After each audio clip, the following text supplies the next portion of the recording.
प्रजापिता ब्रह्मा कुमारी ईश्वरीय विश्वविद्यालय बोईसर वेस्ट सेवा केंद्र की तरफ से यहाँ पर 12 ज्योतिर्लिंगम दर्शन की जो है आयोजन की गई है, जिसमें खास विशेष बात ये रही है कि ये जो शिवलिंग बनाए गए हैं इनको खास करके न्यूयॉन का कलर दिया गया है।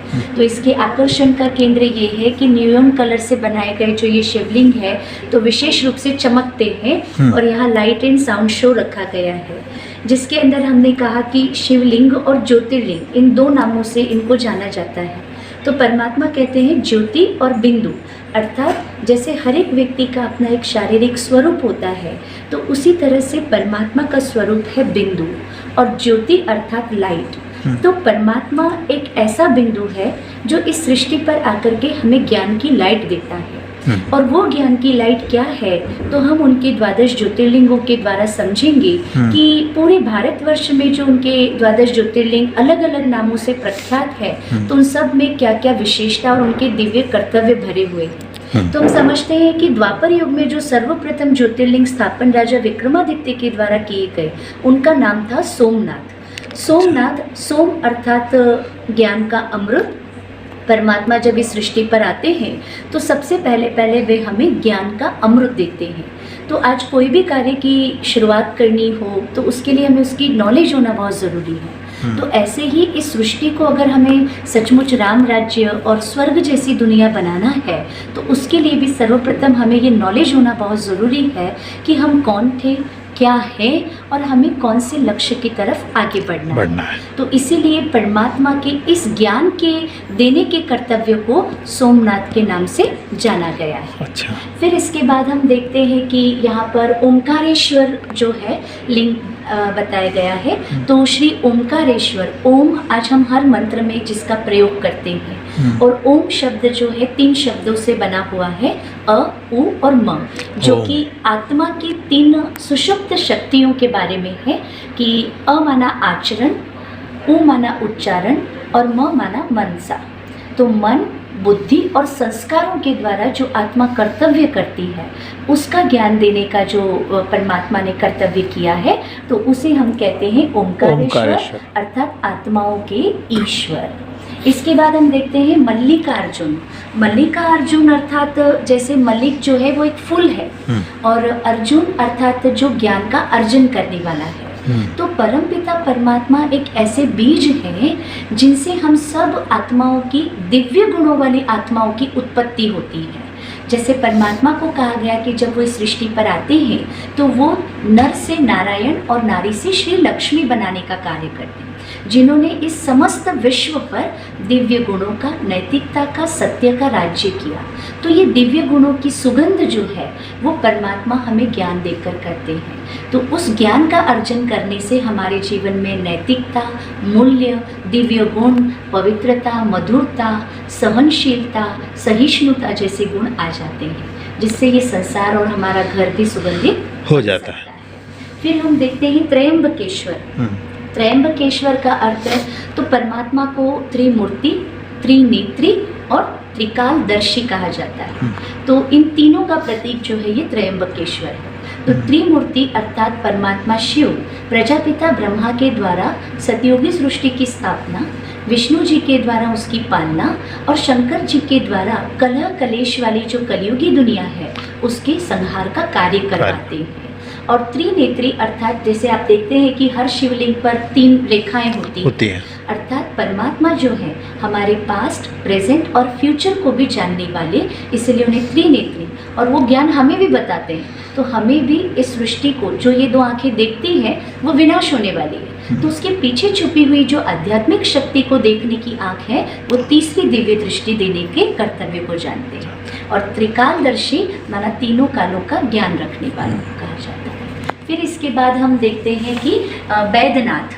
वैद्यनाथ अर्थात जैसे हम कहते हैं कि कोई भी रोग आता है तो हम डॉक्टर के पास जाते हैं, पर डॉक्टर भी क्या कहता है, दवा और दुआ, ये दोनों ही कार्य करते हैं।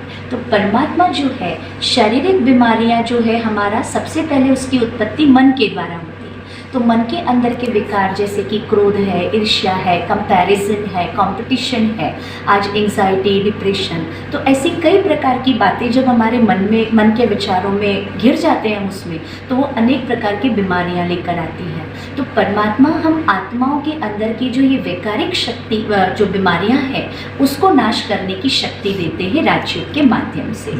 इसके बाद उन्हें भीमाशंकर भी कहा जाता है। तो भीमाशंकर अर्थात परमात्मा जो है राजयोग मेडिटेशन से बल प्रदान करते हैं। तो कहा जाता है कि जहाँ परमात्मा की याद है वहाँ बल है।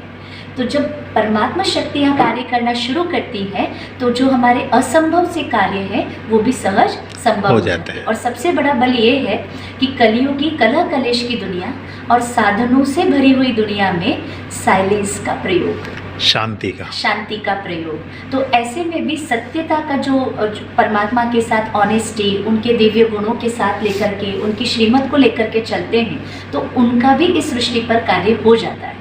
कभी कभी हम कहते हैं ना कि गुस्सा किए बिना काम नहीं चलेगा, रिश्वत दिए बिना काम नहीं होगा, ये किए बिना वो नहीं मानेंगे, परंतु परमात्मा शक्ति वो बल है कि इनके बिना भी वो कार्य हो सकता है।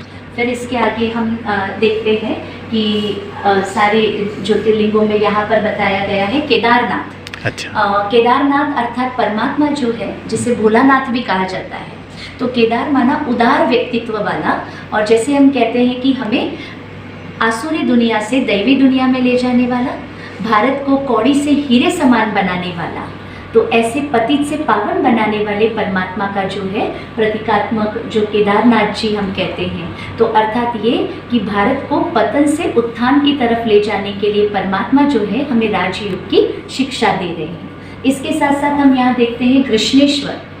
जैसे कहा जाता है कि दो पत्थरों के घिसने से क्या होता है, अग्नि उत्पन्न होती है। तो यहाँ भी हम देखते हैं कि जब शास्त्रों और पुराणों के आधार से बताया गया कि जब समुद्र मंथन हुआ तो भी घर्षण का कार्य, जिससे अनेक रत्न निकले। तो हम देखते हैं कि आज हमारे मानव मन के अंदर कई सारे विकार तो है, परंतु आत्मा के सतोगुण भी कई तरह से कार्य कर रहे हैं। तो जब इन दोनों का आपस में घर्षण अर्थात युद्ध होता है तो उसमें से जो हमारे विकार होते हैं वो बाहर निकल जाते हैं और हमारे सतोगुणों का कार्य स्थापना शुरू हो जाती है। तो कृष्णेश्वर से अर्थात जब परमात्मा हमें अपने आत्ममंथन करने का प्रेरणा देते हैं, गुणों के अंदर ठहराते हैं, तो उस समय हमारे जीवन में श्री लक्ष्मी और श्री नारायण जैसा जीवन घर घर में बन जाता है। और उससे हर घर क्या बन जाता है, स्वर्ग बन जाता है। तो इस तरह से हमारे सारे जो 12 ज्योतिर्लिंग है, जिसमें महाकाल भी है, तो ऐसे अनेक प्रकार के सारे ज्योतिर्लिंग जो बताए गए हैं, तो इनका दिव्य कर्तव्यों की स्मृति, जैसे हम कैसे राजयोग के द्वारा ये शिक्षा ग्रहण कर सके, तो इसका 3 दिवसीय कोर्स भी हमने रखा है।